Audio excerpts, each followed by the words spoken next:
trembles at his voice. How great.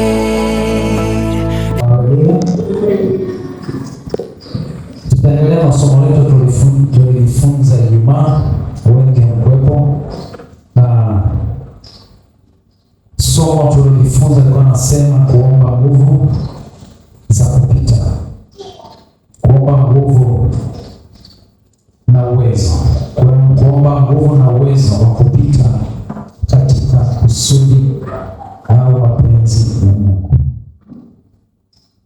Kuomba nguvu ya kupita katika kuomba nguvu na uwezo, kuomba nguvu na uwezo wa kupita katika kusudi ama mapenzi ya Mungu. Kila mtu, kila mwanadamu aliyeumbwa, kuna kusudi la wewe kuishi hapa duniani. Kuna kusudi. Kila mwanadamu aliyeumbwa na Mungu, Mungu alikuleta kwa kusudi. Kwa kuishi kwako siku zote, kila unapoishi ni kusudi la Mungu. Unapoamka ni kusudi, na unapolala ni kusudi. Kwa hiyo unatakiwa ujue kuamka kwako ni kusudi lipi, na unapolala ni kusudi lipi. Alafu muombe Mungu uweze kupita katika hilo kusudi. Alafu makusudi ya mwanadamu imebebwa katika nyakati mbalimbali, na kila mtu anapita kivyake. Unaweza mkaa mmekaa wawili, lakini tunacheka wote mahali hapa, lakini wewe unateseka moyo.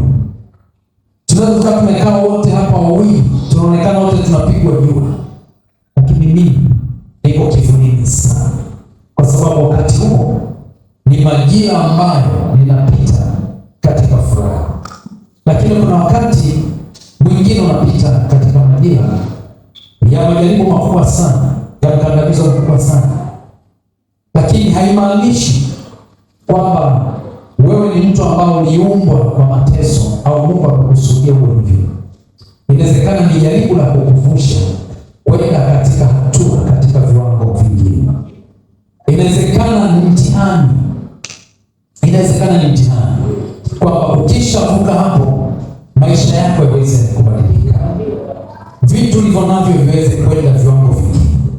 Kwa kila mtu katika kusudi lako, hasa muda ambapo unakaribia kuvalishwa taji, huwa ni muda wa kupita katika mambo. Sasa uwe makini sana, usije ukapotea. Hata ukiangalia tu katika ukuaji huu wa mwili wa mwanadamu, angalia tu mtoto anapokwenda kila hatua ya mabadiliko, hasa ile hatua tunaita kwamba foolish age. Lakini ni kipindi ambacho mtu anatoka katika utoto anaingia katika utu uzima, na ni muda ambao unakuta vijana wanakuwa na tabia mbalimbali, na nyingine za ajabu sana, lakini nyingine ni nzuri. Unaanza kumtambua sasa huyu kijana amekuwa, lakini nyingine ni mbaya, na kinachomsumbua ni kuacha. Maanake ni muda ambao amefikia kipindi cha kubadilisha maisha. Ni kipindi ambacho anaenda kukamata vile vitu ambavyo Mungu amemwachilia. Ni kipindi ambacho mtu anaweza kuwa mtu mzima, anaweza kaoa, anaweza kaolewa, anaweza kafanya kazi, anaweza katunza watu, na maana anaanza kupata majukumu. Kwa hiyo ni vizuri kila mtu anapofikia hatua hiyo aweze kuwa makini, na ndio maana tunasema sasa muda huu tuwafundishe vijana juu ya mambo mengi. Lakini hata katika ulimwengu wa roho kuna kipindi Mungu sasa anakuona unatoka katika utoto.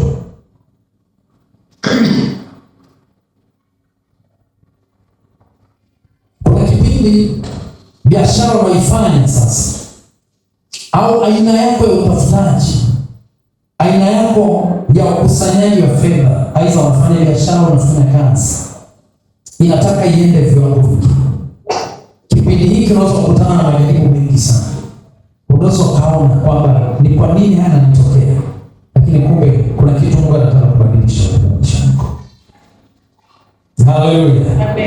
Bwana Yesu apewe sifa sana. Sasa ni vizuri sana kuwa makini na kinachotokea katika maisha yako. Tusome katika Injili ya Luka sura ile ya 22. Tutasoma mstari wa 39 mpaka mstari ule wa 46. Injili ya Luka sura ya 22. Tutasoma kuanzia mstari ule wa 39 mpaka mstari wa 46. Akatoka akaenda mpaka mlima wa Mzeituni kama ilivyokuwa desturi yake. Wanafunzi wake nao wakafuatana naye. Alipofika mahali pale, aliwaambia, ombeni kwamba msiingie majaribuni. Alipofika katika ule mlima wa Mzeituni kama ilivyokuwa desturi yake, ina maana hapa ni mahali ambapo Yesu alikuwa anapenda kwenda, kwa ilikuwa ni mara ya kwanza. Kwa hiyo aidha katika raha, aidha katika shida, lakini akitaka kuomba ni sehemu ambapo mara nyingi alipenda kuomba kwenda ili aombe. Na alipofika wanafunzi, kwa sababu walikuwa wamemfuata, akawageukia akawaambia, ombeni msije mkaingia majaribuni. Mwenyewe akajitenga nao kama kiasi cha kutupa jiwe. Kiasi cha kutupa jiwe, ukishika jiwe hapo, jiwe la kawaida sasa, si jiwe linalolingana na tofali ya kuua mtu. Chukua jiwe tu ambalo nasema hili ni jiwe nataka nirushe, halafu rusha uone mbali utakokwenda. Sasa hicho ndio kipimo anachotuambia kwamba kiasi ambacho Yesu alijitenga na wale wanafunzi waliomfuata. Akapiga magoti baada ya kujitenga, akaomba. Alichokuwa kiomba ni hiki, mstari wa 42, akisema, E Baba, ikiwa ni mapenzi yako, uniondolee kikombe hiki, walakini si mapenzi yangu bali yako yatendeke. Sababu ya 3 nasema, malaika kutoka mbinguni akamtokea akamtia nguvu. Naye kwa vile alivyokuwa katika dhiki, akazidi sana kuomba, hali yake ikawa kama matone ya damu yakidondoka chini. Alipoondoka katika kuomba kwake, akawajia wanafunzi wake, akawakuta wamelala usingizi wa huzuni. Akawaambia, mbona mmelala usingizi? Ondokeni mkaombe, msije mkaingia majaribuni. Aliwaambia, muombe msiingie majaribuni kabla hajaanza kuomba, kabla hajajitenga nao. Lakini alipowarudia tena, akawaambia sentensi ile, ombeni msije mkaingia majaribuni. Na mara pili wakati anarudi, anawakuta hao wanafunzi wamelala usingizi, si kwa raha zao, lakini ni kwa huzuni. Bwana Yesu apewe sifa sana. Sema, wanafunzi wamelala usingizi, si kwa raha zao, ni kwa huzuni. Haleluya.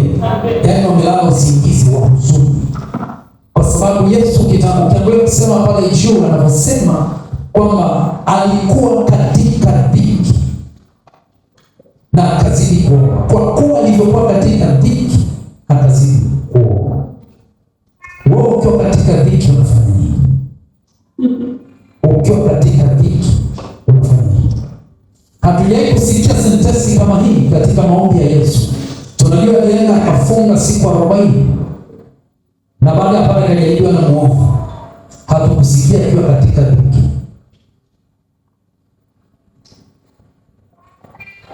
Tulisikia ameenda kufunga ndani ya siku 40, akarudi akachagua wanafunzi 12, lakini hatukusikia dhiki. Safari hii tunasikia dhiki kwa Yesu na huzuni kwa wanafunzi. Alafu akiwa akiomba akaanza kutaja anahitaji kikombe. Tangia kuzaliwa kwa Yesu Kristo anajua, hata anapolivunja hekalu anawaambia ile hekalu ambayo ilijenga Sulemani, alipokuta anafanya biashara anawaambia libomoeni hekalu hili, halafu nitajenga ndani ya siku 3. Neno nasema alizungumza haya akimaanisha ni mauti gani atakayopitia, kwamba manake anaweza kufa halafu siku ya 3 atafufuka. Kwa alijua, si ndio? Yesu alijua atateswa, halafu atakufa, halafu atafufuka. Inapofika siku sasa kwamba inatakiwa ingie kwenye mauti, sasa muda wa kufa umefika. Yesu swala la Injili, mahubiri, miujiza umetenda, wanafunzi wameshachagua, ndio unao sasa, linatimia kusudi la sadaka.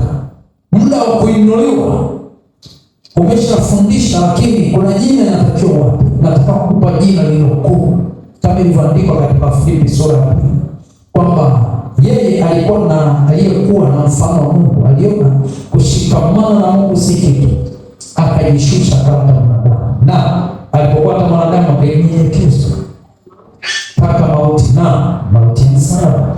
Baada ya hapo Mungu alimwadhimisha mno, akamkirimia jina lipitalo majina yote.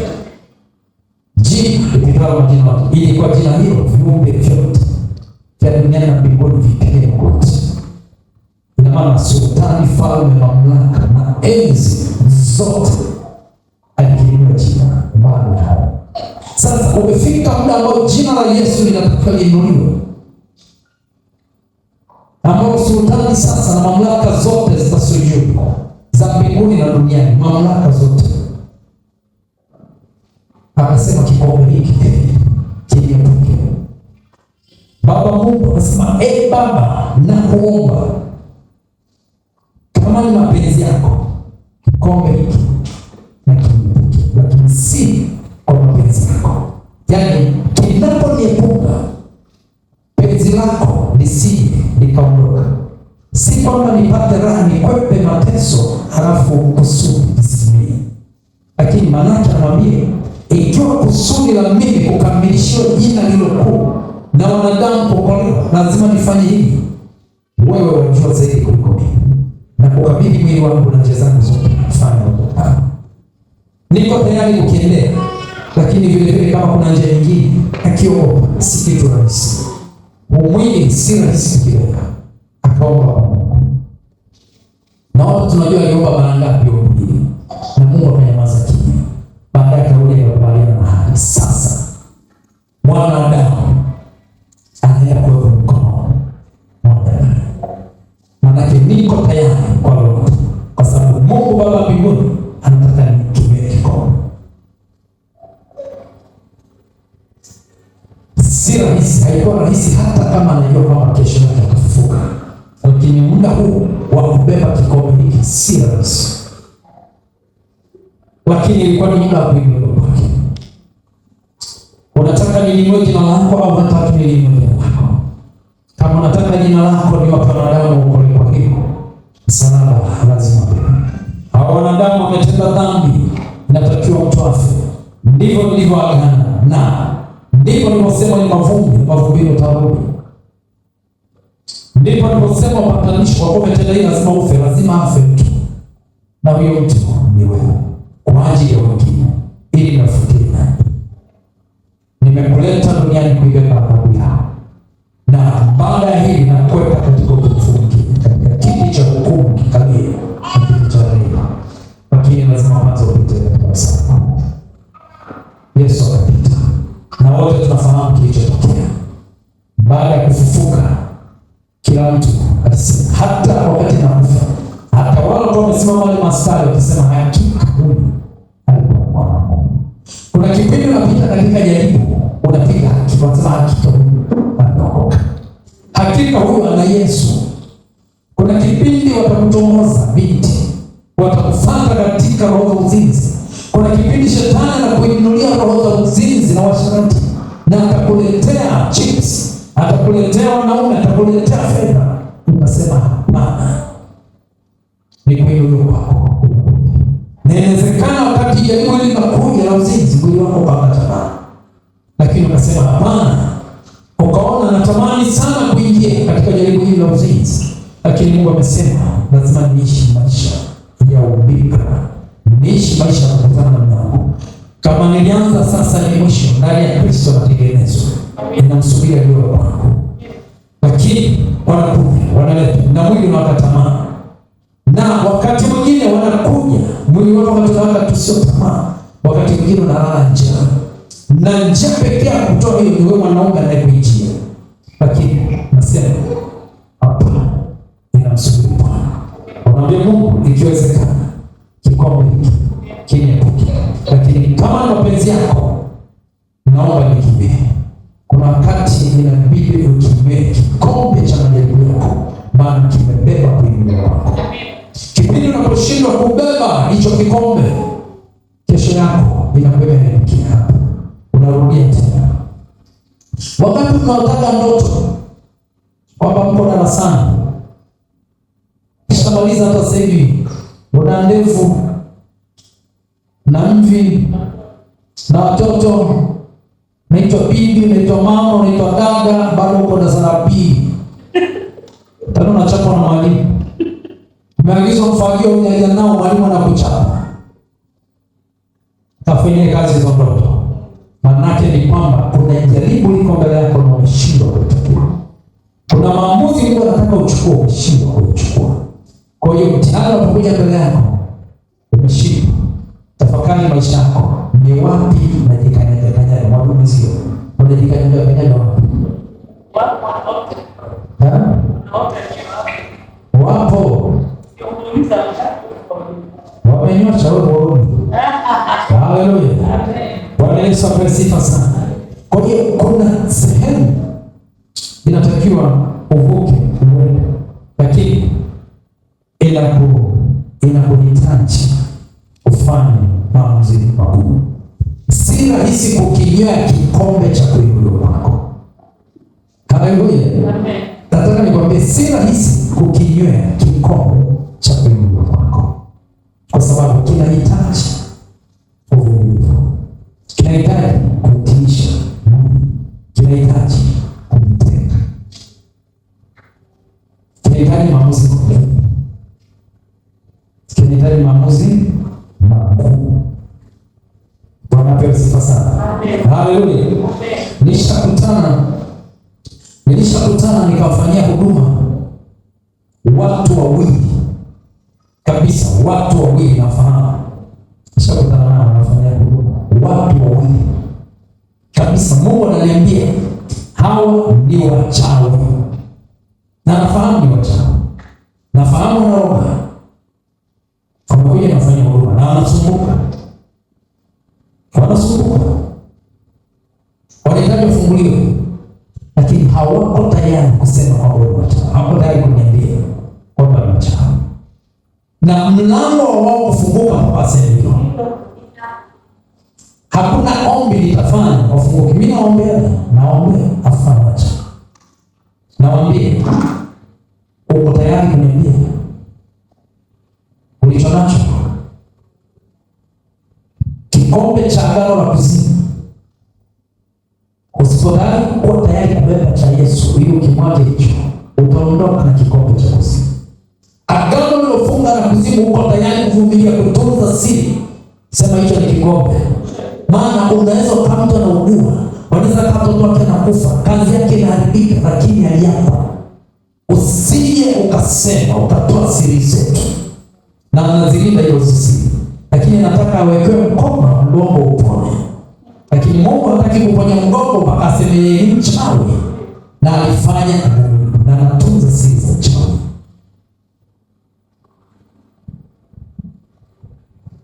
Huyo mtu yuko tayari kukinywea kikombe cha uchawi, yaani bado nakinywea kikombe cha nini? Cha uchawi, kwa sababu agano la uchawi ndilo linalolinda. Kwa sababu uko tayari kupita kwenye mateso, uko tayari usumbuke, lakini usitamke ambacho umeagana na kuzimu. Na msifikiri kwamba watumishi wa Mungu wao hatuelewi, tunaelewa. Ila Yesu alipokuja anataka kuwaponya wakoma, aliuliza unataka niwatendee nini? Wakasema, Bwana, tupate kuona. Usipokuja kwa Yesu ukasema, Bwana Yesu, nataka kuacha uchawi, ukasema nauma mbavu, Yesu anajua si mbavu zinazokuuma, kinachokusumbua ni mikataba ya kichawi. Mpaka uiseme mimi ni mchawi, ndipo vinginevyo utakufa na uchawi wako na nguvu za uponyaji zipo, kwa sababu umekubali kukinywea kikombe cha nini? Umekubali kuficha siri. Utakapoamua kukinywea kikombe cha mapenzi ya Mungu, utasema ni wao na niwe uchawi. Madhabahu ya uchawi hainipeleki mbinguni. Madhabahu ya uchawi haikuniumba. Na kuja mbele ya Mungu kumwaibisha shetani. Mimi mchungaji nasema hivi, mimi ni mchawi, ninafanya 1 2 3 na navibuyu, naomba vilete tuvichome, na agano hili litoka katika maisha yako. Umefunguka, umekubali kukinywea kikombe cha uzima kwa kuishika mapenzi ya nani? Bwana apewe sifa sana. Si kitu rahisi kuinuliwa kwako kumebebwa na kunywea kikombe cha mapenzi ya nani? Ya Mungu. Kwa kipindi mapenzi ya nani? Ya Mungu. Yesu amefanya mengine yote kama ulivyofanya mengine yote. Umesikiliza injili yote, mpaka umekuja kanisani, mpaka nyumbani naomba, mpaka unafunga. Lakini kuna kitu kimoja kila mtu anajua ambacho huwa hutaki kuacha. Mimi nilikuwa na kikombe kimoja ambacho nikishikilia, nilikuwa na hasira sana, nilikuwa ni pole hivi kama unavyoona kama unabisha tikisi wa pole. Haleluya, pole hivi kama unavyoona, lakini nilikuwa sishinda. Ukinichokoza hata kama unalingana na tumbo, nikishindwa kurushiana na wewe nguvu, ninaamini kabisa nikikuta umekaa unioni nitakupiga na utasikia kipigo. Ninaamini nikikupiga ukiwa umekaa utanielewa kwamba nikupiga na nitafanya hivyo. Nikiwa darasani darasa la pili, ya moja alikuwa mkuu akanichokoza, nimekaa hivi, nilikuwa napenda kunyonya vidole hivi, akaja akachomoa vidole vyangu mdomoni. Mimi nimekaa na stara zangu, kwa raha zangu na vidole vyangu. Wanacheza bila waangalia tu, mimi nashughulika na vidole vyangu. I say, afadhali ungenigusa kitu kingine. Ina maana umenidharau sana. Kwanza naona kama umenidharau kwamba nanyonya vidole. Kwa sipendi unidharau kwamba nanyonya vidole. Acha ninyonye vidole vyangu.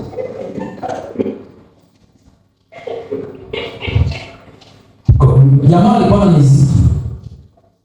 Niliponyanyuka nikagundua huyu ngumi simwezi. Shuleni sisi tumesoma shule za vumbi. Tulikuwa na kalima matofali ya udongo. Shule majengo ni ya udongo na kiti tulichotoka ndani ni tofali la udongo. Kwa wakati mwingine na choka linamegeuka. Kwa hiyo vipande vya kumpiga mtu vilikuwepo vingi.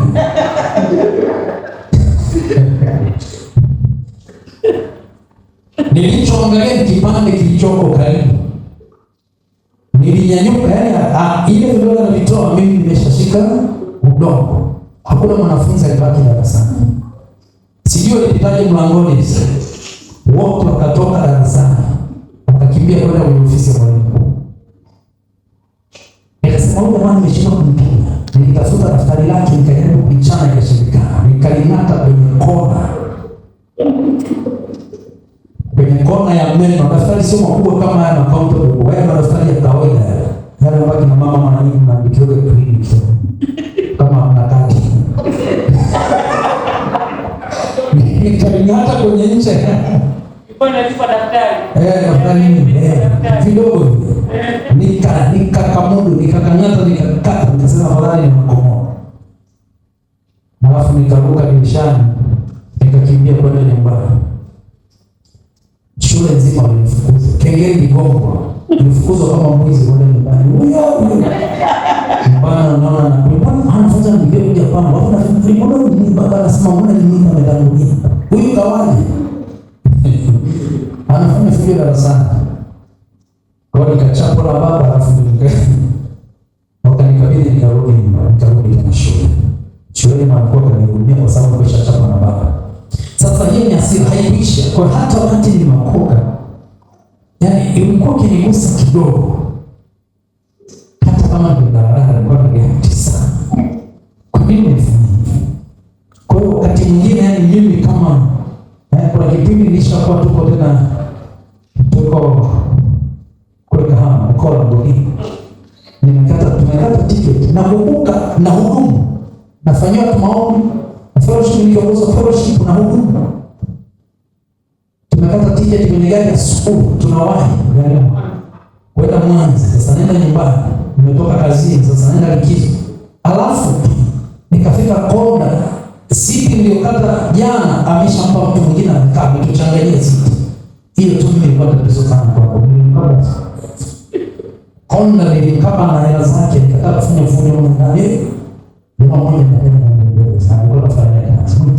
Kwa kesi, huyo anaenda. Baadaye sasa utamwambia hela zake zimeibiwa kwa hiyo kidogo. Nilikuwa na hasira hapa, mimi hata siwezi kuongea. Hasira ikishafika hapo siwezi kuongea. Kwa kipindi hicho chochote kile mbele yangu naweza nikafanyia. Lakini nikaomba Mungu, kwa nini nimefika hapa? Nitajitahidi bana, hiki kitu lazima niache. Kwa wakati mwingine sasa inatokea anaweza kaudhiwa na mtu, nikavumilia nisiseme kitu. Haleluya. Bwana Yesu asifiwe sana. Nashukuru nimeshinda kwa sehemu kubwa sana.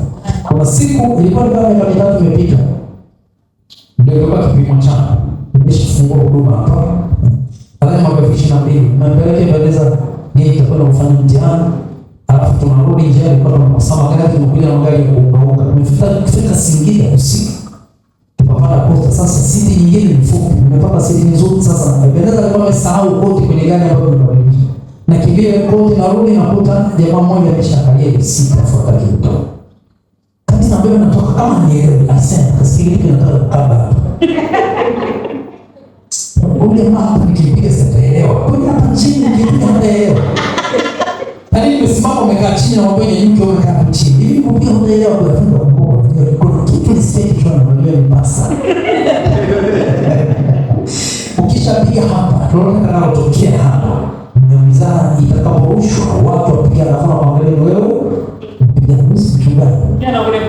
Nikasema mimi na rekodi nikasema acha tu nikalie sisi kutoka Singida mpaka lakini nikuja na nilifika sana jamaa amenidharau vipi, lakini nikagundua ndivyo unavyotakiwa kuwa, ndivyo unavyotakiwa. Haleluya, ndivyo unavyotakiwa kuwa, kwamba unakinywea kikombe cha kusudi na nani? Kuna wakati hiyo unaotenda limebeba ushuhuda wa Mungu. Kuna kitu unachofanya kimebeba ushuhuda wa nani? Kwamba Mungu anatukuzwa. Kuna kitu unaweza kufanya, hakuna watu siku hizi wanawaambia kwenye gari, hakuna mtu alikuwa ananijua. Alikuwa ananijua kwamba ni mchungaji, ni mwanangu. Lakini hakuna wengine walikuwa wanajua ni mchungaji.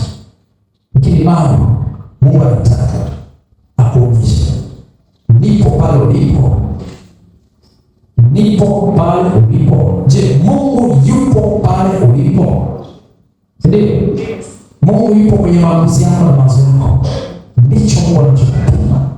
Na Mungu anakuinua kwa hiyo. Mungu hakuinui katikati ya watu.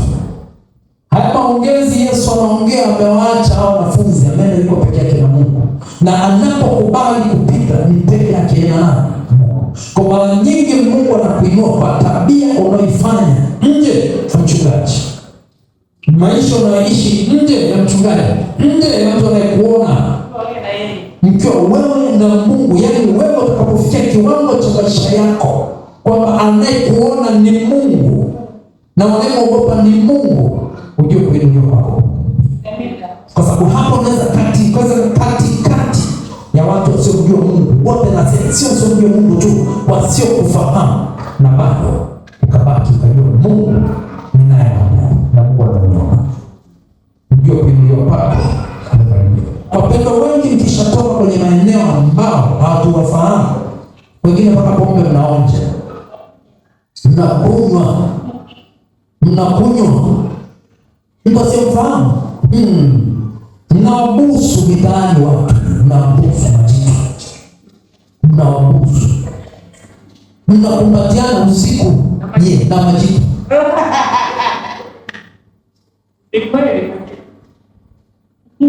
Mnakumbatia lakini wengine Bwana hamna Bwana. Bwana alimwacha Paulo alipokumbatiana na nani? Jitu ni mtu asiyehusika kwenye maisha yako ya nini? Ya ndoa. Kama hahusiki kwenye maisha yako ya ndoa, yaani si mume wako, si mke wako, anayetambulika kabisa, unamkumbatia nini? Jitu. Mchungaji asema hovyo, nakwenda na hovyo, kwa sababu hakuna mtu ambaye si wa hovyo anaweza kuja kuambia ufanye mambo ya hovyo. Kwa mtu wa hovyo akija kuambia ufanye mambo ya hovyo, wote mnakuwa wa hovyo, na Mungu kwa sababu si wa hovyo anakuacha ufanye mambo ya hovyo. Mungu ni utaratibu na ni mstaarabu na ni mwenye heshima na anaishi kwa heshima na amenyoka. Haleluya! Bwana Yesu apewe sifa sana. Haleluya! Mwambie mwenzio, sitafanya mambo ya ovyo tena. Sitafanya mambo ya ovyo. Nitapita katika majaribu yote, nitapita. Sasa tunaona Yesu akiwa katika dhiki kuu, na changamoto kubwa inayokuta watu wengi, wanakata tamaa wakati wa dhiki kubwa inapokuwa. Watu wengi hapa nikiwatenga hapa katikati hapa, nikiwatenga mgane nusu, yaani idadi nusu kwa nusu, kuna watu wamekata tamaa. Kuna watu wamekata tamaa kabisa. Kuna mtu ukimwambia hapa, bwana mimi hapana, mimi Mungu hata anipende. Yaani ndio mambo kiambia watu kusifu. Piga makofi. Mungu anaweza. Anawezaje? Kwa sababu kuna kitu kinamsumbua. Ndio. Kila mtu hapo kimuuliza, kuna kitu kinamsumbua. Ni wachache ukiambia hapo kwamba mimi sina kitu kinachonisumbua. Unaelewana? Yaani ni wachache hapa tukiulizana kwamba mimi kila kitu kiko sawa. Mke wangu iko sawa, mume wangu iko sawa, watoto iko sawa, kazi sawa, uchumi sawa, afya sawa, ndugu sawa, ibada sawa. Yaani kila mtu hapa ana kawazo kake anakomwambia siufe tu. Wewe unasindikiza wanaoishi, wewe siufe tu. Kila siku huyu Mungu namuomba kila siku. Mungu, naomba na mimi kucha nyekundu, na kucha lako liko vile vile. Mungu, naomba kucha nyeusi, mimi ndio imani kwako, msije kwenda kupaka rangi. Kucha nyeusi, unaamka bado liko vile vile. Tunasema Mungu achi. Haleluya. Haleluya. Bwana Yesu apewe sifa sana. Kila mtu kuna eneo analopitia ambao anakatisha nini? Tamaa. Lakini nakwambia hapo ndio kipimo chako cha kuinuliwa. Yaani hicho ambacho kimekupaza, kimevuruga moyo wako, hicho ni kipimo cha kuinuliwa. Yaani hicho ambacho kinachukua maisha umepitia ni elimu hapo ulipo, ambapo kikaa kila siku unalia. Mungu anakupa.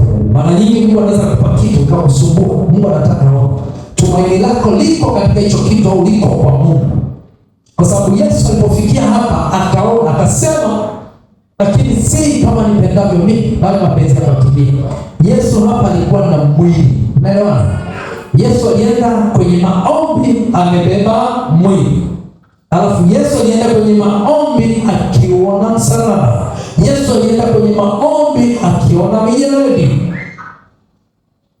Sasa ilitakiwa apate nguvu ya kuweza kuvuka mieledi na mwili aone utukufu wa baadaye ili aweze kuenda.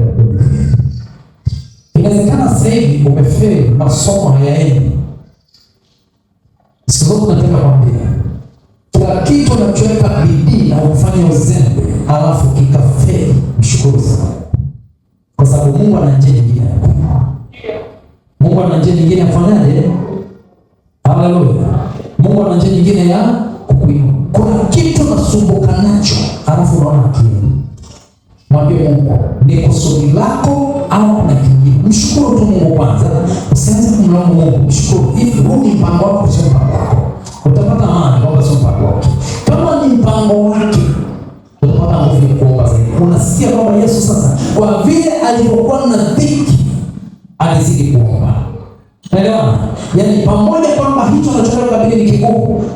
Ongeza nini? Maombi. Wewe unapita katika jambo gani? Wakati mwingine unalia hata kuingia kwenye maombi usipoomba. Kwa sababu gani? Dhiki imekuwa kubwa sana. Tofauti yetu na Yesu ni kwamba Yesu alijua kusudi la ile dhiki. Kuna mambo tunapata nayo dhiki, unajua haya ni mateso kwa sababu ya maisha yangu au ni mateso kwa sababu ya mapenzi ya Mungu. Na kila mtu anajibu hivyo. Unaelewa? Kwa sababu maisha unayoishi, aina mwenendo unayoishi unakupa kabisa taswira kwamba hapa sio shetani, hapa ni Mungu mwenyewe anakusimamia. Hapa ni mapenzi ya Mungu, kwa nini unapitia hiki? Nimekwambia ukifanya kila kitu kwa bidii, haujazembea sehemu, ikiwa ni kiroho na kimwili, lakini haya mambo kwa bado hayaendi, Mungu anasema hapo uko katika dhiki, zidi kuomba. Umeelewa? Amen. Zidi kufanyaje? Na neno la Mungu lisema kwamba katika Filipi sura 4 kwamba msijisumbue katika jambo lolote, bali katika kila jambo kushukuru na kufanyaje? Na kuomba. Sababu ni mapenzi. Usiende. Mapenzi ya nani?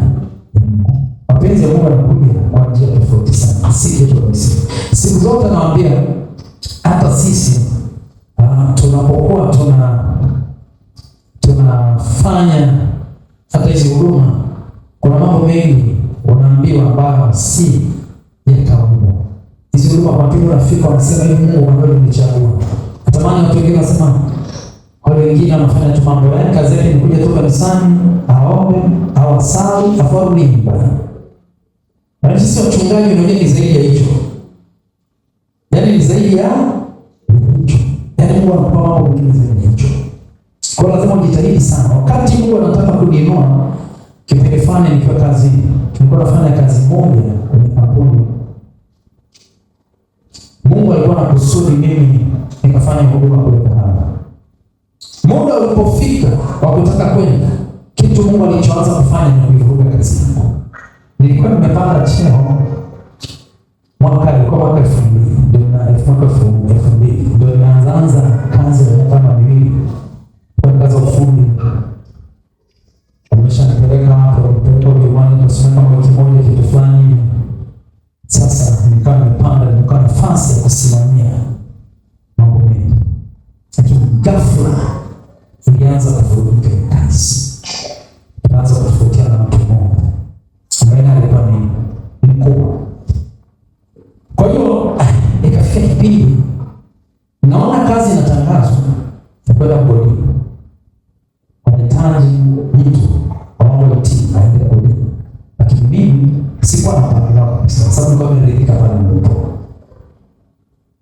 Kazi kaanza kuvuruga. Jamaa mmoja tunafanya naye kazi akaniambia, "Usiombe hii kazi mbona inakufaa?" Nasema hapana, sikuenda bodi. Tulikuwa na rafiki yangu mmoja ambaye alisimamia katika ndoa, kaja nikamwonyesha ile tangazo. Na hii kazi naweza nikaenda. Akaniambia, "Nimeona tu mke wako sema huwezi, kwa nini uende mgodini? Alafu kule mgodini maana tunapendana na familia yako. Utaenda kule wewe na mke wako kuna maisha gani? Usimpango wa mimi." Na binti mdogo alifikisha hata miaka 20. Nikaoa na miaka 19.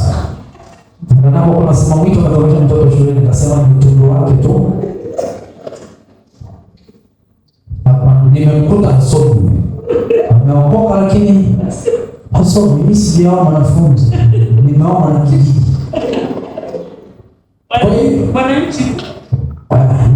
Kwa hiyo nimeachana nao. Lakini mambo yalizidi kwa mabaya. Kumbe kazi ya Mungu anakusudi kwamba lazima niipitie. Kwa hiyo Mungu akaruhusu nipite katika changamoto kubwa sana kazini. Mpaka ikafika kipindi sasa msaidizi wa mkurugenzi akaniita. Tunafanya kazi muda mrefu sana, lakini sasa inabidi uachie.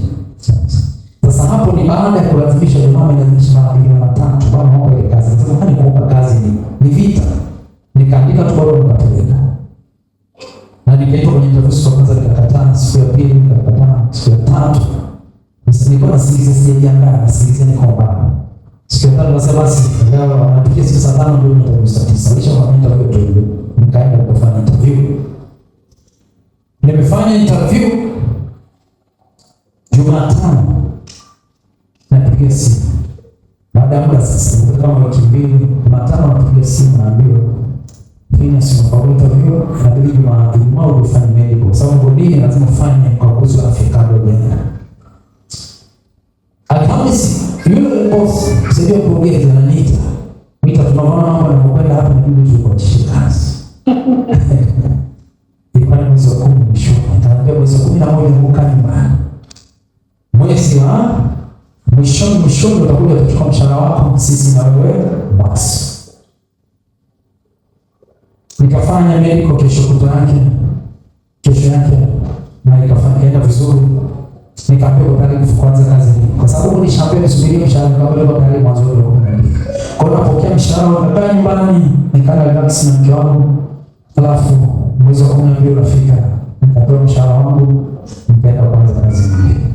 Nikafika kule ndani muda mfupi, nikaanza kufanya shughuli. Mungu alituambia nilikuleta kwa kusudi. Na hapo alipofika kunitoa na kukula nivuga hivyo. Baada ya miaka 4.5 nikaanza kuvuga kesi.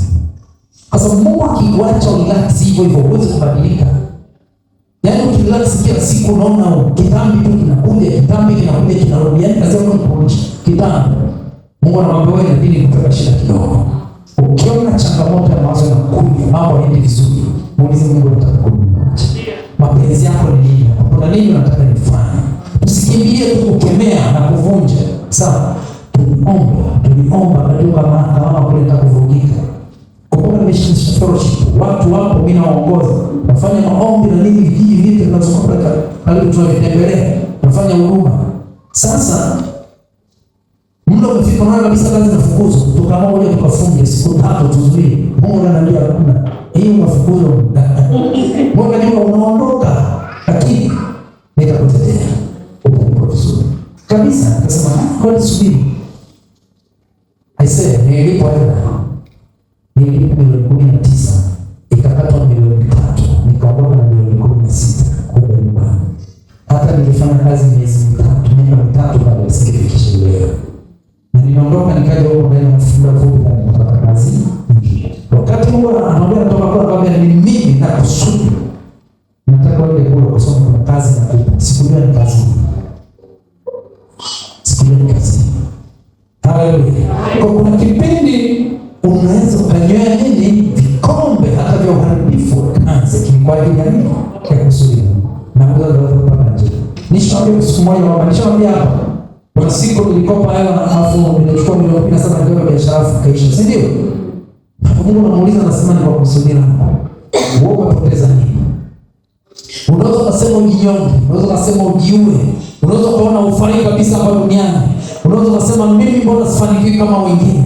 Lakini nadhani kwamba wewe ni tofauti na wengine. Hao ambao unaona umefanikiwa sasa, wewe kuna jinsi Mungu anatendea. Kila mtu ni kwa majina na kuna kusudi la maisha tu. Hebu kubali kupita na Mungu. Yesu akiwa katika dhiki kuu akaomba. Usije ukasema Mungu hanioni. Hapana. Mwambie Mungu naomba mapenzi yako yadhihirike katika hili. Kwa nini na kwa hivi? Unaniambia nini? Ni ujumbe gani unataka nielewe? Mungu anamwambia mwanangu, ninataka moja mbili tatu. Huenda hata hiyo kazi unaifanya huenda biashara unaifanya si hiyo itakapokupa utajiri. Huenda hata mahali ulipo sipo Mungu alikusudia. Mungu anataka uhame. Hebu usikilize Mungu. Kwa nini usikimbilie kukemea kwanza? Mungu ni wewe. Nakwambia haya. Kwanza mahusiano yako na Mungu yameiva kiasi cha kutosha. Unaelewa? Kwa sababu usipojifunika gamba la kuzuia mishale ya mwovu kwa aina ya maisha yako, ni rahisi kutojua hapa na shambuliwa usishambuliwe. Lakini aina ya maisha unaoishi, ishi maisha mtakatifu, unajua hapa haiwezekani ni pepo. Ndio maana Ayubu wakati anajaribiwa, ulisikia anakemea. Hebu kama unalala jipige kofi. Haleluya. Mwangalie jirani yako, mwambie ni wewe. Mwambie jirani yako ni wewe. Bwana Yesu apewe sifa sana. Haleluya. Kwa maisha tunayoishi, muundo unaoishi, unaweza kujua hapa ninapiga na shetani au sipigwa na shetani. mfano wa Ayubu, si ndio? Ayubu alikemea ule msemo, Bwana ametoa na Bwana ametoa. Alimsema nani? Wewe kwa ungesema Bwana ametoa. Hivi wewe kweli watu wanachunga kule ghafla wamekufa wote, unasema Bwana ametoa na Bwana ametoa? Kuna pepo ni katika jina la Yesu. Ni mapepo gani yani hapa tadini na leo watoto wao, si ndio? Lakini Ayubu alisema Bwana ametoa na Bwana ndani moyoni mwake anajua hakuna shetani ataroa watoto wao. Angalia Bwana alikuwa anafanya kwa watoto wake, kwa sababu hata wakati walikuwa wamekusanyika, si ndio? Kila wakikusanyika, mashtaka alianza, watoto wake wamekusanyika na anawatolea sadaka, wanamwabudu Mungu, wanamshukuru Mungu, si ndio? Ndio shetani akasema anatoka kuzurura, nimeenda kwa nani? Umemwona mtumishi wangu Ayubu? Akasema ndio. Umeona? Si ndio? Kwa hiyo Ayubu alikuwa na mahusiano mazuri sana na Mungu kiasi kwamba anajiamini hakuna shetani anaingia. Kuna juzi tulikuwa kuna kitu tuliweka chumbani, kitu fulani mchanganyiki nini? Ni ushirikina wa kitu aliuliza. Hapana. Yaani tukakataa kabisa. Hamna, huu sio uchawi, sababu tunaamini hakuna mchawi anaweza kaingia chumbani kwetu. Tunaelewana? Kwa hakuna jinsi tunaweza kukimbia kukemea, si ndio? Kwamba mtu mchawi kaingia, tumelala kaweka kitu hiki, baadaye wewe tufanye mambo. Hapana, kuna kitu fulani kilifanyika ikasababisha kile kitu kuwepo.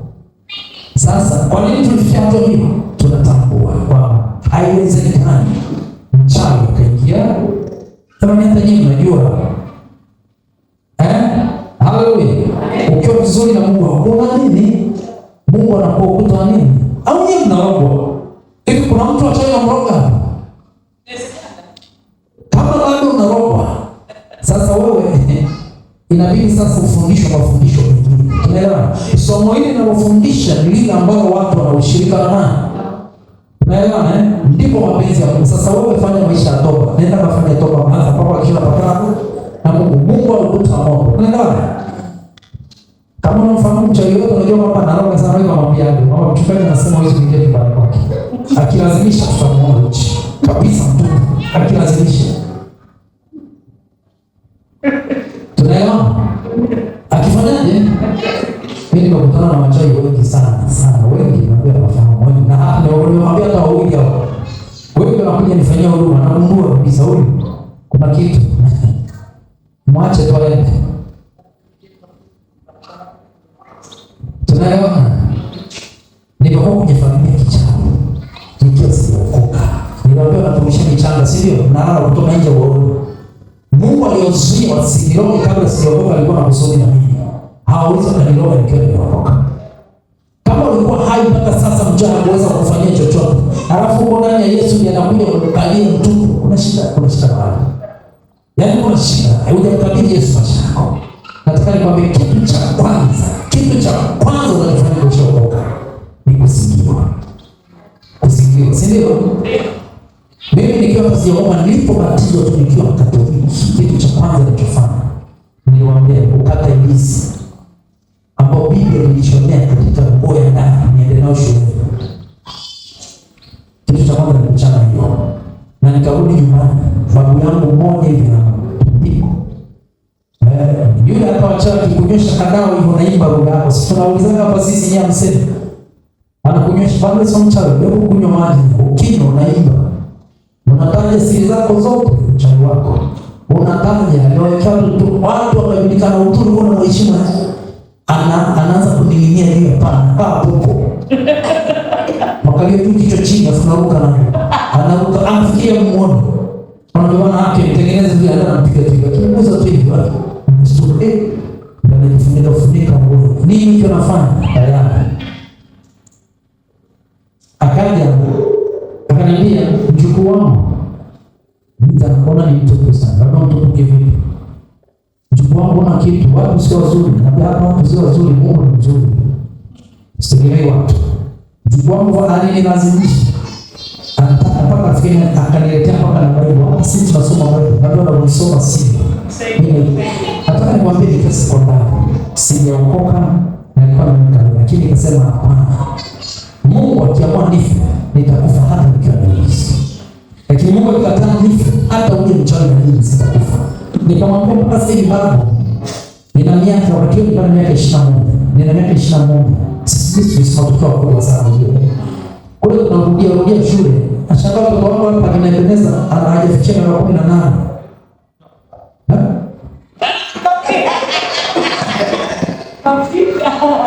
Wamefika mwaka huu. Ndio wamefika. Mbona umekataka kuuza kwani kuna shida? Kuna shida kwa leo.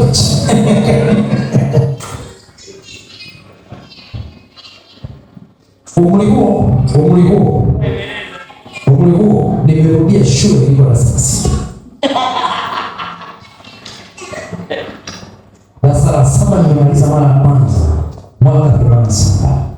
Nikarudia na 88. Sikufaulu, nikarudia 89.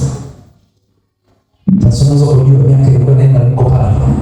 Yaani mimi nenda kwanza form 1 wale tulingana ndio kwa form 4. Shule tunasoma mkoa wa Mara. Shule ziko 3. Kuna Tarime sekondari, kuna Misoma sekondari, alafu kuna Mara.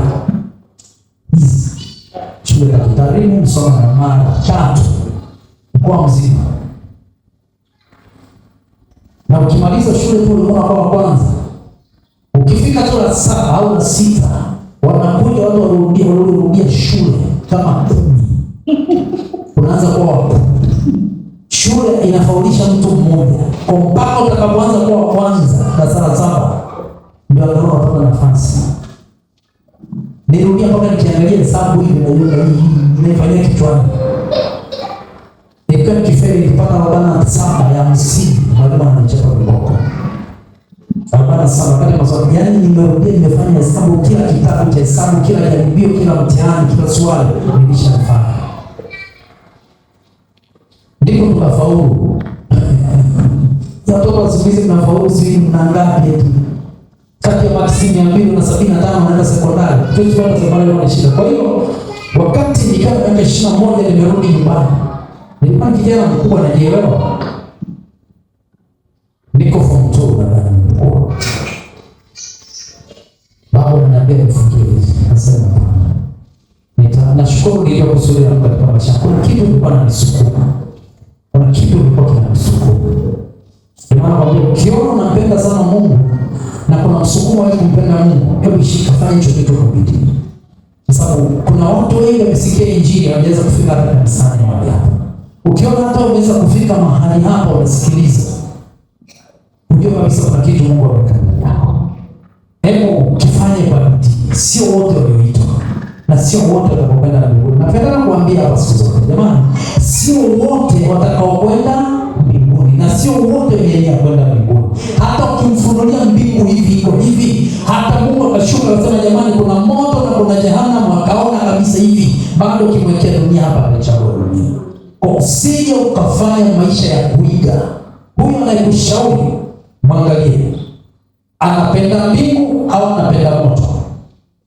Rafiki huyo anayekushauri, ndugu anayekushauri, huyo ambao unaona anakushauri na kubeza wokovu wako, muulize, anapenda mbingu, anapenda moto?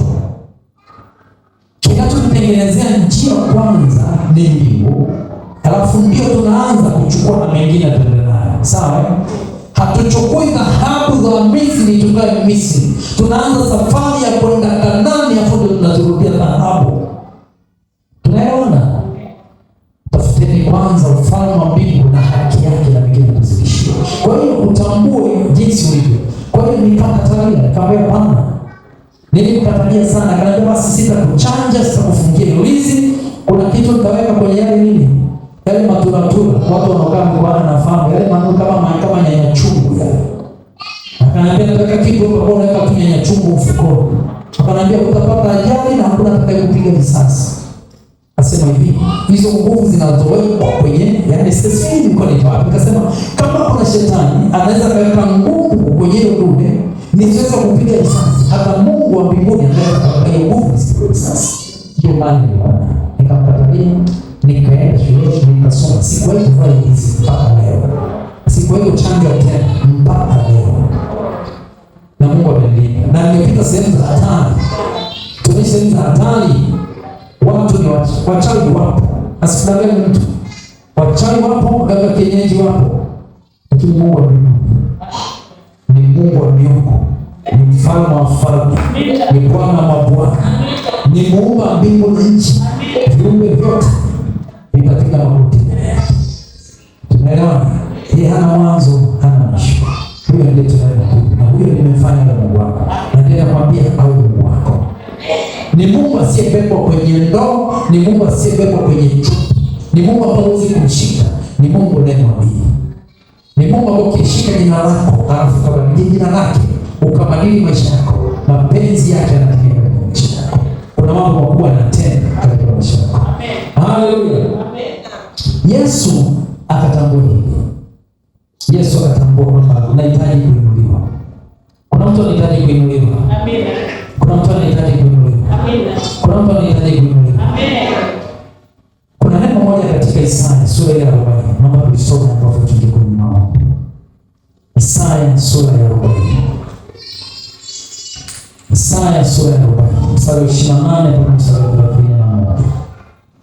Mungu anawatia nguvu watu. Amen. Amini kabisa, Mungu anakutia nguvu. Ukimtumainia, Mungu anakutia nguvu. Kuna watu ambao walikuja Ijumaa, kuna watu walikuja Jumatano, nimeeleza ushuhuda wangu, sitaki kuweka hadharani hapo kwa sababu nyingine unatakiwa wasili sana. Sawa. Sura mashaka. Kuna kipindi kilikuwa nimechoka sana, hasa mwezi uliopita. Lakini Mungu mpaka ilikuwa nimekaribia mlango. Nimechoka tu, yaani kwa baki nifanye maamuzi ndani ya muda mfupi sana. Ilikuwa nakopana na hiyo ambacho Mungu alikuwa katika baraka zako. Nilikuwa naona njia nayoendea huenda, naona si ya kusubiri Mungu. Nimechoka moyo mzito.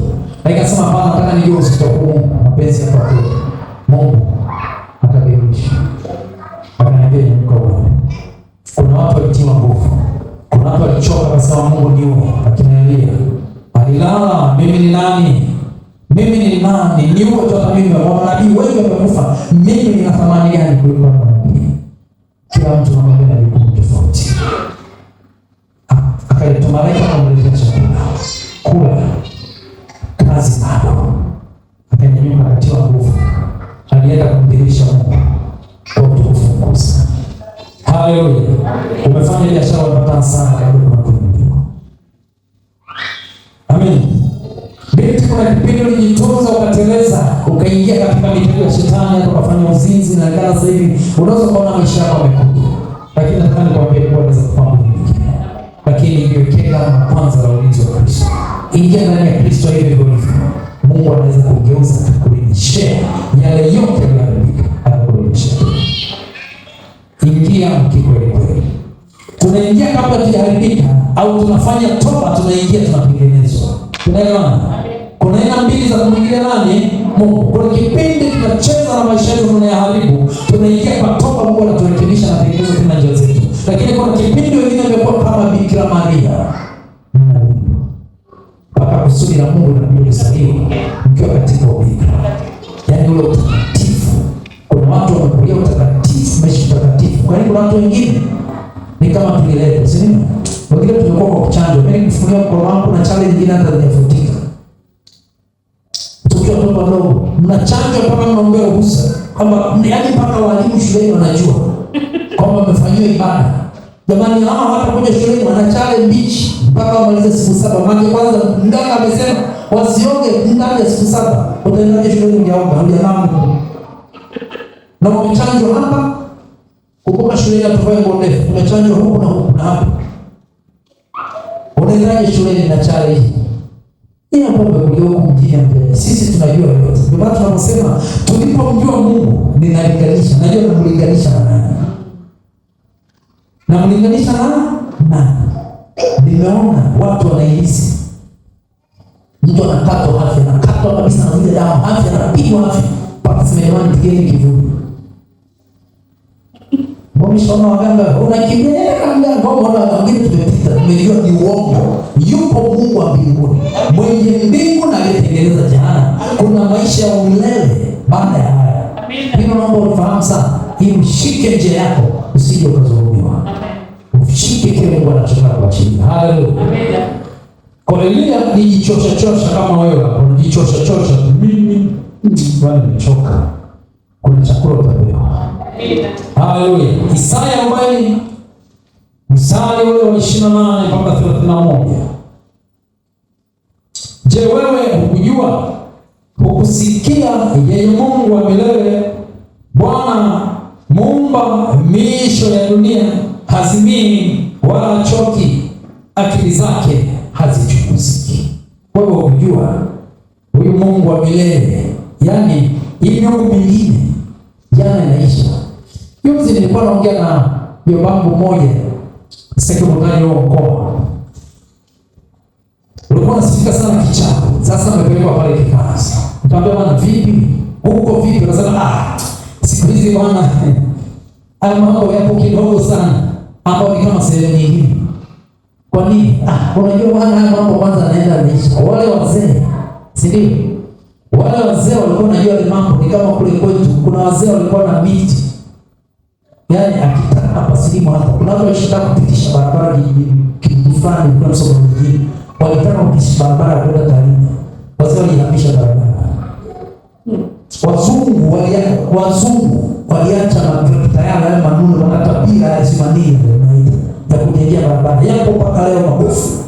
Walikuja kupitisha njia pale. Wasema wanapitisha barabara. Wakezetu tunakuwa kila siku wanaenda Kenya wanarudi. Wakezetu wanakuwa wanatoroka hapa, wanatoka kila mtu hapa. Naomba wanakuwa mjini. Wakahamisha hizo. Njia hama. Wazee wanakuja na kijiji tunachomeka hapo. Basi mawazo yako yanahama. Watu mnaanza kukaa vikao na mtu anaibua tu hoja. Bana hivi kwa nini tutasha barabara? Kweli kila mtu anaona wazo lolote. Mmehamishwa. Hata wewe unataka kufanya kitu fulani mtu anachoma kijiji na kuhamisha. Sasa sisi tuliokoka tuhamishwa. Wanahama wao. Wakichoma kijiji wanahama wao. Na wakihama kila wanapotoa wanahama tena. Wewe kama unataka ujue rudi hamisha. Utahama na wewe, utahama wewe. Na kila utakapofika hicho kijiji kinachokukumbusha wewe hama, utakapo hama. Unahama, ukitoa kidogo maliza kujenga unahama. Kwa hiyo Mungu wetu wa milele sana sema wale wazee walikufa. Waganga wanakufa, wazee wanatambikwa wanakufa na anaisha nguvu, lakini Mungu anasema ni wa milele. Mungu ni wa nini? Wa milele na vizazi na vizazi. Alifanya na Ibrahimu mpaka leo hii tunakumbuka. Huyo mganga anayekuwa anasema mganga. Wewe muulize kama anakumbuka hata vizazi vinne turudi nyuma. Kama kuna kitu anakumbuka. Kwamba huo mganga wao mwambie kutajie vizazi vya nyuma vinne. Kama vile hamna.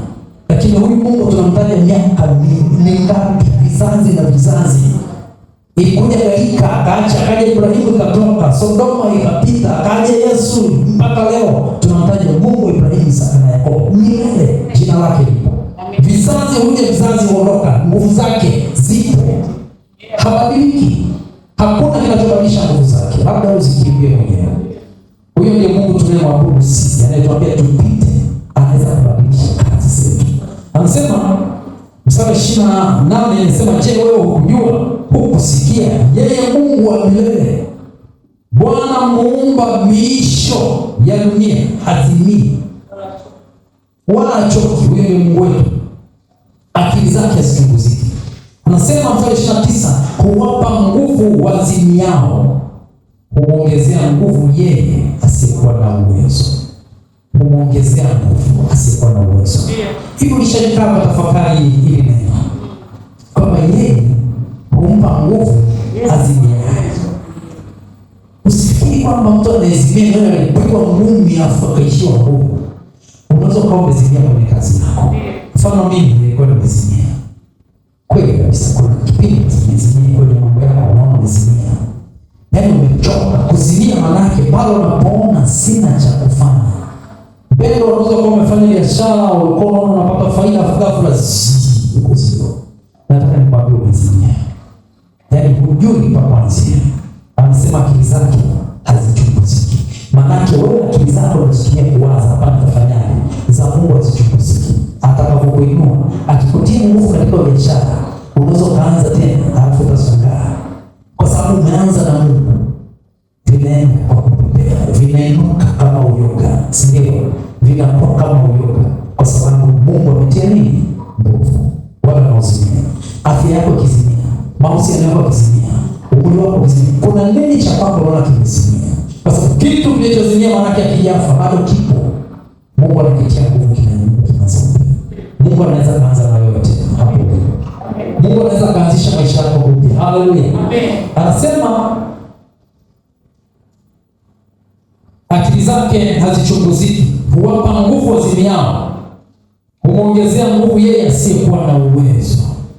Anasema hata vijana watazimia na kuchoka, na wanaume vijana wataanguka, bali wao wangojeao Bwana watapata nguvu mpya, watapanda juu kwa mbawa kama tai, watapiga mbio wala hawatachoka, watakwenda kwa miguu wala hawatazimia. Sasa neno hili ni kama lugha ya fumbo. Sasa Mungu hazungumzii kutembea tu, unazurura tu, unaamka sasa nimetiwa nguvu, na huko Kariakoo, mara huko umeshafika Kisarawe, mara unaenda kwa sababu sitoki unazurura. Mungu anazungumzia kuanzishwa upya kwa mambo yako yaliyokwama, yaani kuanza upya. Sasa kwamba kuna sehemu umefika, Mungu anaweza kuanza nayo upya. Kuna sehemu ambayo amechoka, anakutia nguvu. Anasema wale wanaongoja Bwana. Yesu alingoja Bwana, alitiwa nguvu. Malaika alikuja akamtia nguvu. Wanaotiwa nguvu na wanangoja nani? Bwana. Nimekwambia hapa tunasema, tunafundisha kwamba watu ambao wameamua kushikamana na Mungu katika maisha yao watajikatalia, watajilinda, wataamua kwamba kila kitu wanachokifanya ni sawa mapenzi ya Mungu tu yatimie. Alafu hapa Mungu anasema unaweza ukafikia kipindi ukaona hauendi, ukataka ubadilishe njia. Mungu anakuambia atakutia nguvu mpya. Amen. Usichoke kwa sababu kuna mwanzo mpya wa maisha. Amen. Usichoke maana kuna mwanzo mpya wa maisha. Amen. Haleluya. Amen. Bwana Yesu apewe sifa sana. Amen. Hebu badili tabia yako. Badili tabia yako. Wewe unajichukia. Wewe unajichukia watu. Wewe mwenye kisasi. Wewe unakata tamaa. Wewe hata sasa hivi huwezi kumsifu Mungu na kuombea ubadilike. Mungu akutie nguvu tena. Amen. Ili tuyafanye mapenzi ya Mungu tunahitaji nguvu. Na ndio maana hapa wale mitume Mungu aliwaambia msiondoke hapa mpaka aje Roho Mtakatifu. Na alipowajia kwamba amwambia mtapokea nguvu akisha wajilia juu yenu Roho Mtakatifu. Na alipowajia Roho Mtakatifu walipata nguvu ya kutoka Yerusalemu. Walianza kuhubiri Injili kama Yesu alivyokusudia. Bikira Maria alipokuwa anataka kumzaa Yesu Kristo alihitaji kutiwa nguvu. Maana yeye mwenyewe alinyong'onyea. Alipokea sauti akasema imekuwaje, itafanyikaje jambo hili? Akasema yeye aliyeko juu, uwezo wa Mungu aliye juu utakufunika. Na utapokea nguvu. Na hicho kitakachozaliwa kitaitwa mtakatifu mwana wa Mungu. Kuna kitu kazaa kwa sababu uwezo wa Mungu uko juu. Amen. Si kwa sababu una nguvu. Yamkini kuna sehemu umechoka, usibadilishe njia. Yesu alitaka kubadilisha njia. Ndicho anachotufundisha kwamba kuna njia nyingine ya kupenya. Mwambie mwenzio kuna njia ya kupenya. Mwambie binti hakuna njia ya kupenya. Subiri mchumba. Mwambie mama hakuna kuchepuka. Hapa mleo. Mwambie baba hakuna kuchepuka. Kuna baraka kwa Mungu. Kuna utosherevu kwa Mungu. Kuna furaha kwa Mungu. Acha Mungu akutie nguvu hapo ulipo. Usichukue njia mbadala za kimungu. Tunaelewana? Katika kila sehemu unapita, usiache kuishi dunia hii kiburi. Ndio neno linalosema. Yaani usiishi dunia hii, usijifurahishe na dunia. Subiri Mungu akufurahishe. Amen. Unahitaji furaha, unahitaji amani. Subiri Mungu akufurahishe, subiri Mungu akupe amani. Achana na furaha za dunia. Amen. Achana na furaha za dunia, acha kuishika dunia. Mshike Yesu na msubiri. Wangojao Bwana ndio wanatia. Kumngoja Bwana ni kukaa katika kusudi lake na njia zake. Bwana apewe sifa sana. Amen. Haleluya. Amen. Haleluya. Amen. Kuna mtu amechukia. Kuna mtu amejikatia tamaa. Kuna mtu ana hasira. Kuna mtu ana uchungu. Kuna mtu hajielewi. Nenda sielewi. Na Mungu tunasubiri dunia iende. Mwambie Mungu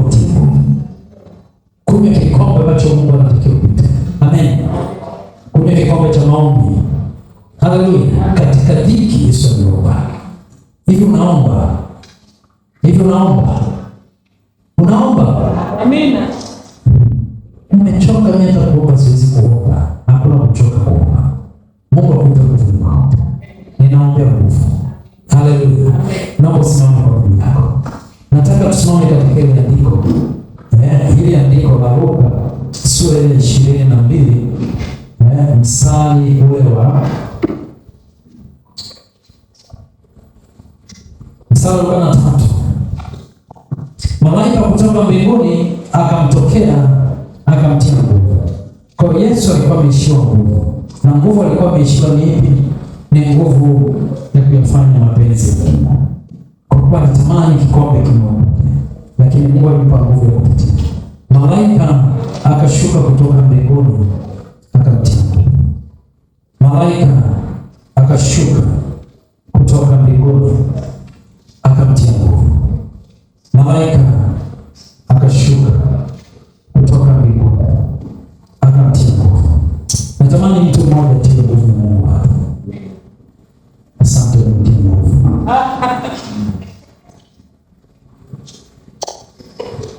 Haleluya. Natamani malaika ashuke kama hivyo. Akutie nguvu. Hebu tamani kwamba Mungu kama Yesu alikuwa amechoka, alikuwa katika dhiki, alikuwa ameshindwa, anaona kimwili alikuwa anashindwa kutaka kuacha. Hebu mwambie Mungu akutie nguvu. Tabia yako ibadilike, maneno yako ibadilike. Sema Bwana Yesu. Bwana Yesu. Ninaomba ubadilishe. Ninaomba malaika wako wanitie nguvu. Yesu. Omba ukimaanisha. Ninaomba malaika wako wanitie nguvu. Yesu. Ninaomba malaika wako wanitie nguvu. Ninahitaji kuinuliwa. Nahitaji kupewa jina jipya. Nahitaji kupewa jina jipya. Nahitaji kupewa jina jipya. Baba hiki wakisema mabinti tu ambao wanataka kuolewa. Ninahitaji kupewa jina jipya mabinti. Nahitaji kupewa jina jipya. Sauti. Nahitaji kupewa jina jipya. Ninaitwa binti. Ninaitwa binti. Sauti. Lakini sasa nataka niitwe mke wa mtu. Jina langu libadilike. Niitwe. Hata kama hutaki kuolewa leo, wewe ni mwanafunzi, bado ili kusudi la Mungu litimie. Nikaitwe mke wa mtu. Nikaitwe mke wa mtu. Sawa sawa na mapenzi yako. Niashike mapenzi yako mpaka niitwe mke wa mtu. Mpaka niitwe mke wa mtu. Mimi kijana wa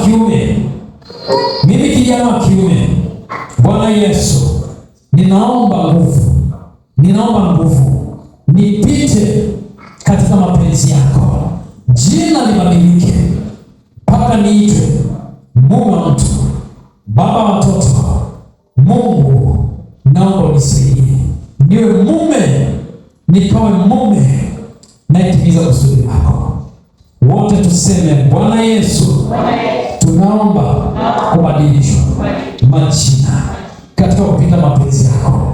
Kila unachotaka tufanye, tukifanye, ili mapenzi yako ya kutuinua, ya kutupeleka viwango vingine, ya kubadilisha maisha yetu ya Kristo, maisha yetu ya kutumikia, maisha yetu ya familia, maisha yetu ya kazi, maisha yetu ya biashara, maisha yetu ya kutafuta yaende viwango vingine kwa mapenzi yako. Kila unachotaka tufanye, tuvumilie, ikiwa ni kuokoka, ikiwa ni kubadilisha tabia yetu, kubadilisha usemi wetu, kubadilisha ukimwi wetu, ubadilike, tuseme sawa sawa na mapenzi yako. Tuseme sawa sawa na mapenzi yako. Tuombe sawa sawa na mapenzi yako. Tutende sawa sawa na mapenzi yako.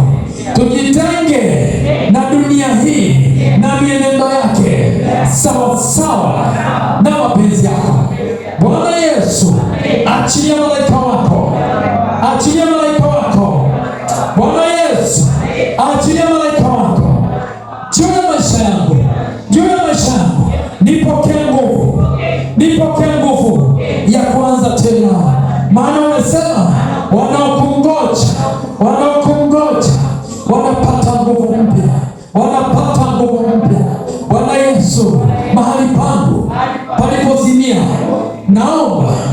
painuliwa upya, painuliwa upya, painuliwa upya.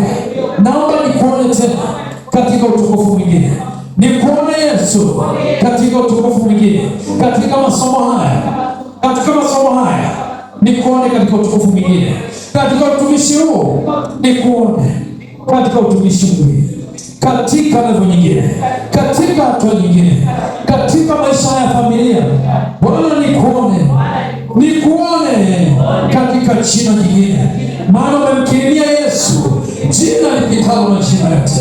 Nami naingia katika mapenzi yako ya kulishika kusudi lako.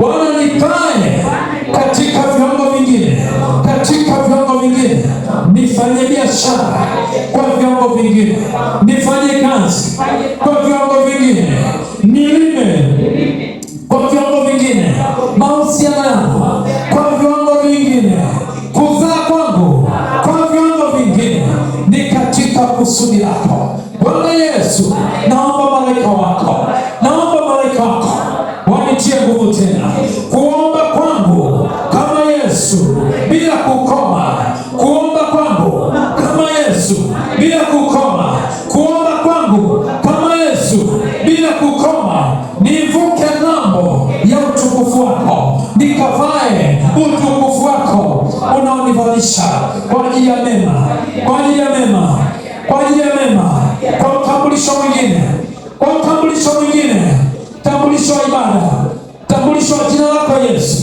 tambulisho wa kuinuliwa kwako juu zaidi, juu zaidi.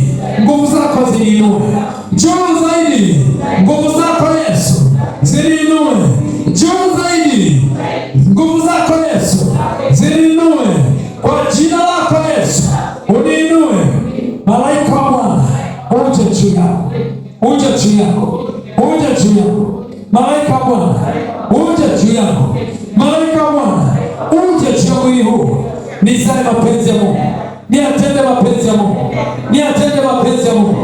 Malaika wa Mungu nisaidie, malaika wa Mungu unisaidie, malaika wa Mungu unisaidie, utokaye kwa Bwana Yesu unisaidie, niafanye mapenzi ya Mungu yaliyo na kuinuliwa kwangu, yaliyo na kubarikiwa kwangu, yaliyo na kusudi la Mungu mbinguni katika maisha yako haya. Muombe Bwana achilie malaika wake akusaidie katika nguvu, mahali ulipokwama, mahali ulipokwama, mahali ambapo umekwama, mahali ambapo umekwama, mahali ambapo umekwama.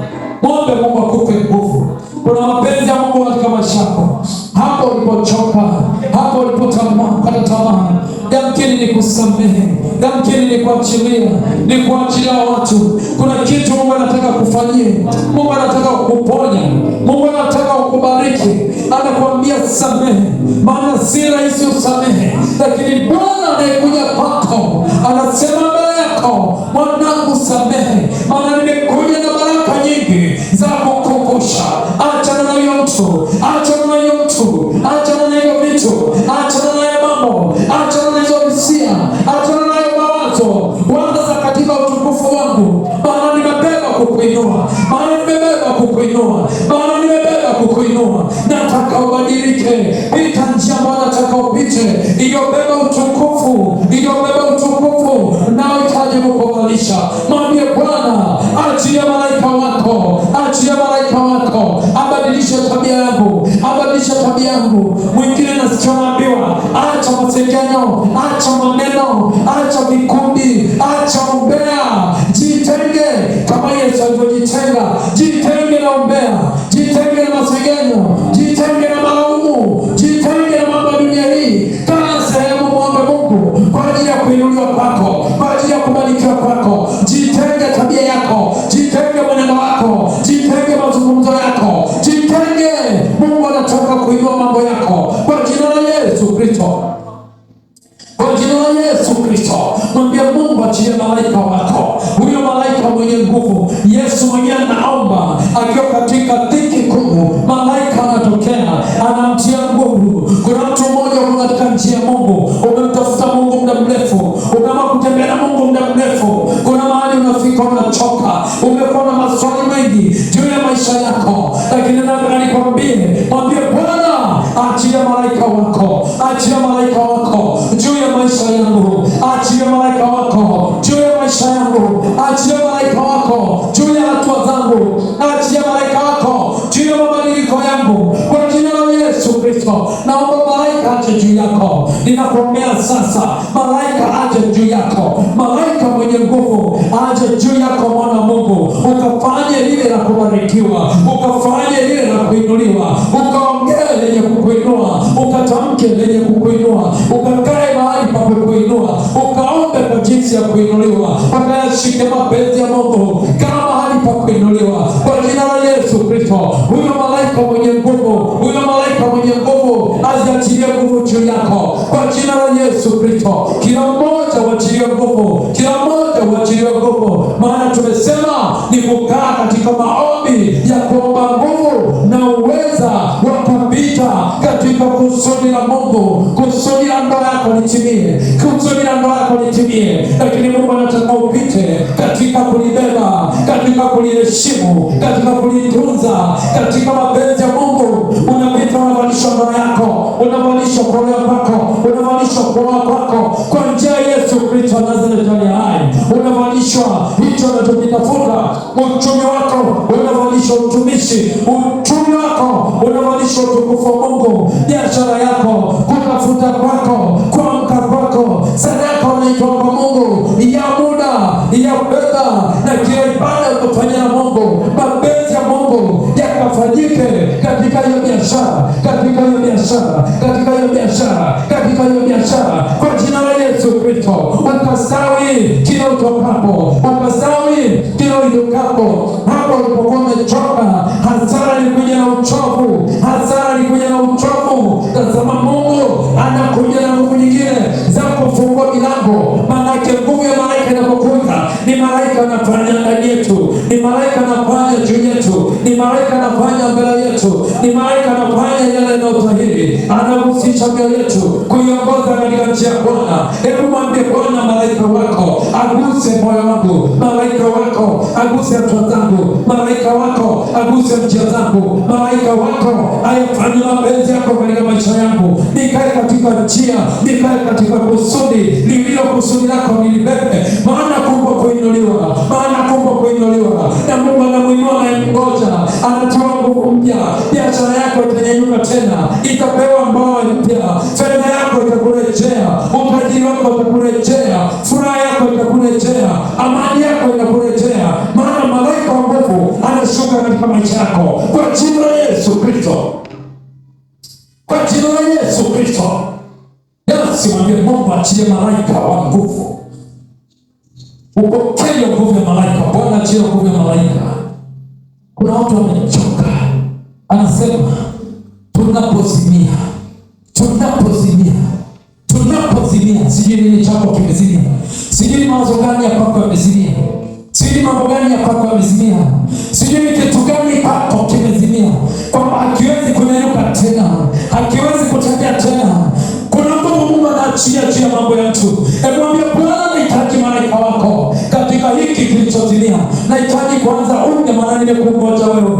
Nimeliita jina lako Yesu, nimeliita jina lako Yesu, nimeliita jina lako Yesu, nimeita damu yako Yesu, nimeita wokovu wako Yesu, nimeita nguvu zako Yesu. Wewe achilie nguvu ya malaika, achilia kwa ajili ya maisha yako, achilia kwa ajili ya kusudi lako, kwa ajili ya kusudi la kuumbwa kwangu. Utengeneze nguvu ya upatanisho na maisha yangu na kusudi langu. Kuinuliwa kwetu kumebebwa na kushinda kwa Yesu, kuinuliwa kwetu kumebebwa na kushinda kwa Yesu. Yeye ameshinda na zaidi ya kushinda, na amekirimiwa jina lipitalo majina yote, kwa kuyafanya mapenzi ya Bwana. Tunapofanya mapenzi yake, naye anatukirimia kuinuliwa, kuwekwa mahali pa juu. Kila mahali tunapostahili tunashinda, kila kinachoinuka kutushinda kinashindwa, maana Bwana wetu Yesu Kristo, yeye ameshinda kwa ajili yetu, yeye ameshinda kwa ajili yetu. Yule malaika aliyeshuka juu yake ashuke juu yako, ashuke juu yako, ashuke juu yako, ayabebe madhaifu yako, atie nguvu mwenendo wako, atie nguvu biashara yako, atie nguvu kazi yako, atie nguvu wateja wako, atie nguvu kuonekana kwako, atie nguvu palipozimia, atie nguvu maombi yako Kristo. Yes. Bwana akutie nguvu zaidi na zaidi na zaidi na zaidi.